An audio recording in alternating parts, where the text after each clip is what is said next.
সভা থেকে আগত নেতৃবৃন্দ, আসসালামু আলাইকুম। আমি লম্বা বক্তব্য দেব না।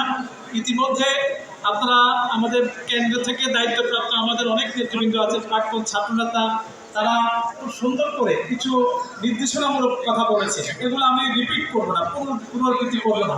আমরা শুধু বলতে চাই, ইতিমধ্যে আমরা জেলা বিএনপির পক্ষ থেকে আমরা এই কমিটির দায়িত্বপ্রাপ্ত আমরা একটা কেন্দ্রে একটা চাহিদাপত্র দিয়েছি।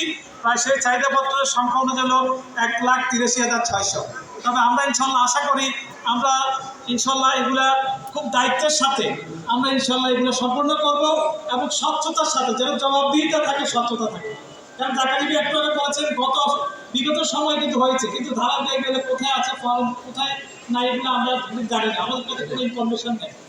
আমরা এটাকে সুন্দরভাবে আমরা কথা দিচ্ছি, আমরা এটা ডেভেলপমেন্টটা কি, আমরা কোন মাসে কত একটা আমরা এটা যেরকম একটা ডেভেলপমেন্ট ওয়ার্ক আছে, প্রগ্রেস কি, আমরা এরকম একটা শীট তৈরি করে আমরা ইনশাল্লাহ কেন্দ্রে যারা দায়িত্বপ্রাপ্ত আছে তাদেরকে আমরা ইনশাল্লাহ অবহিত করবো। ইনশাল্লাহ আমরা শুধু বলতে চাই, আর বিতর্কিত আমরা আপনাদেরকে আশ্বাস করি, এই কথাটা বারবার প্রত্যেকের বক্তব্য এসেছে, যারা বিতর্কিত বিগত সময় দলের মধ্যে বিতর্কিত আর এক শ্রেণীর লোক, ফ্যাসিবাদের এক শ্রেণীর লোক আমাদের বিভিন্ন নেতৃবৃন্দের মাধ্যমে আজকে আমাদের অনুপ্রবেশের চেষ্টা করছে।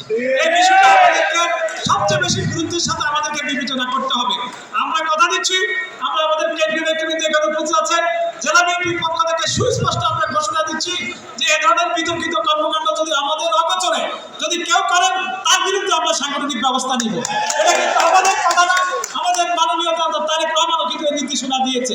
এবং আমাদের ডিভিশনাল আমাদের যে কর্মসূচি হয়েছে, যারা আমির খসরু মাহমুদ উদ্বোধন করেছে, সেখানে আমাদের মুখ্য সমন্বয়ক ছিল আমাদের মাহমুদ শামীম, আমাদের ছিল আমাদের হারুন ভাই, সেখানে আমাদেরকে একই নির্দেশনা দিয়েছে। আমরা সেই নির্দেশনাগুলো ইনশাআল্লাহ নোয়াখালীতে যেন আমরা সুন্দরভাবে আমরা প্রতিপালন করতে পারি, আমরা সকলের সহযোগিতা প্রত্যাশা করি। নোয়াখালী বিএনপি অধ্যুষিত একটি অঞ্চল, এটা আপনারা জানেন। বগুড়ার পরে নোয়াখালী জেলাকে বিএনপি সমৃদ্ধ অঞ্চল হিসেবে বাংলাদেশের মানুষ বিবেচনা করে।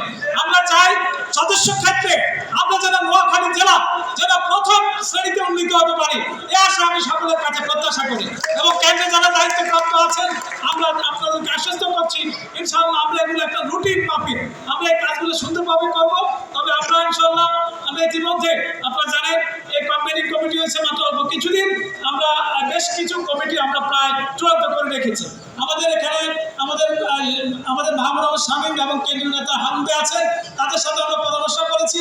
আমরা এই কমিটিগুলো আমরা দেওয়ার পর সাথে সাথে সেই কমিটির কাছে দিব, যেহেতু তাদের কাছে একটা জবাব দিতে থাকতে হবে। যদি অন্য কারোর কাছে কমিটির বাইরে, এখন আমাদের এক এক এলাকার ধরুন 5 জন এমপি প্রার্থী আছে, যদি সবাই আমরা 5 জন এমপিকে যদি আমরা এই ধরনের ফর্ম বিলি করি, তাহলে